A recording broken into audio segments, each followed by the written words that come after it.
집을 살 때 꼭 하는 고민 있죠? 단독 명의로 할까? 공동 명의로 할까? 요즘처럼 세금이 민감한 시대에는 부동산 명의는 단순한 선택이 아니라 세금 전략으로 접근해야 합니다.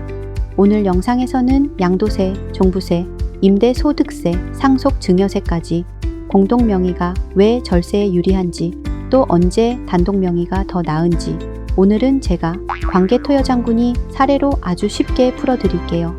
양도소득세는 공동 명의가 왜 유리할까요? 양도세는 누진세율 구조예요. 쉽게 말해 집을 팔아서 차익이 커질수록 세율이 쭉쭉 올라가는 구조죠. 예를 들어 아파트를 팔아서 10억 원 차익을 얻었다고 해볼게요. 단독 명의라면 10억 전부 한 사람 소득으로 잡혀서 세율이 최고 42%까지 적용됩니다.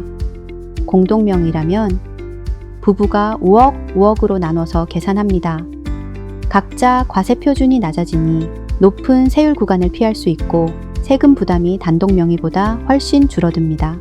거기에 기본 공제 250만 원도 2명이 각각 받고 장기 보유 특별 공제도 따로따로 계산되니까 오래 보유할수록 절세 효과는 크다고 볼 수 있죠. 종합부동산세도 유리할까요? 종부세는 사람별로 따로 계산한다는 사실 알고 계셨나요? 예를 들어 공시가격 18억 아파트를 가지고 있다고 해볼게요. 단독 명의라면 18억에서 1세대 1주택 공제 12억 원을 빼면 6억 원이 과세 대상이 됩니다. 여기서 종부세가 수백만 원 나와요. 공동 명의라면 집값 18억을 부부가 9억씩 나눠서 계산합니다.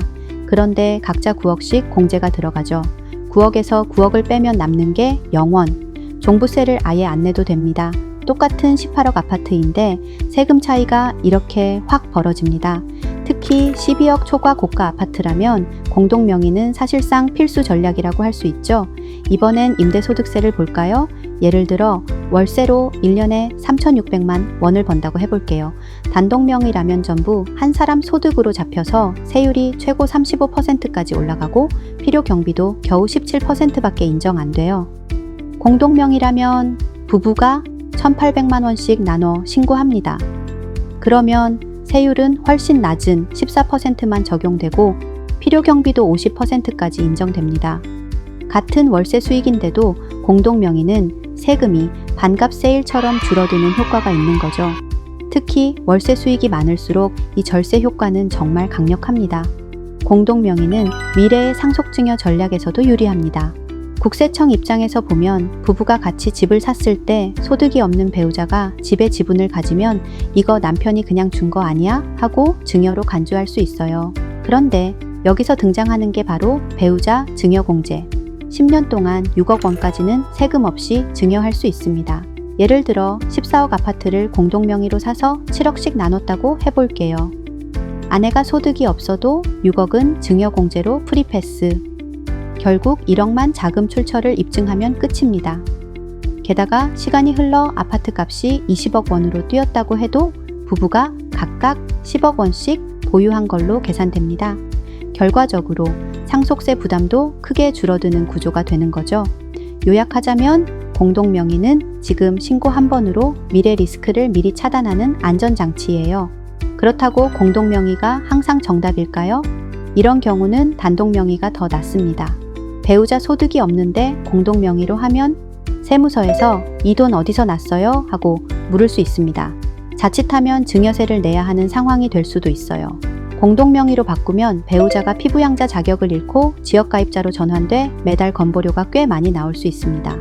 공동 명의는 집을 팔거나 대출 받을 때 서류도 동의 절차도 2배예요. 반면 단독 명의는 혼자 결정하면 되니까 훨씬 간단합니다. 혹시라도 이혼하게 되면 공동 명의는 지분, 정리와 분할 과정이 복잡합니다. 단독 명의라면 이런 부분에서 훨씬 깔끔하죠. 정리해보면 공동 명의는 절세에 유리하지만 반대로 편리함이나 자금 출처, 리스크 관리 측면에서는 단독 명의가 더 낫다는 거예요. 결론은 절세냐 편리함이냐 결국 내 상황 맞춤 전략이 답입니다. 오늘 영상이 도움이 되셨다면 좋아요와 구독 부탁드리고요. 지금까지 광개토 여장군이었습니다. 감사합니다.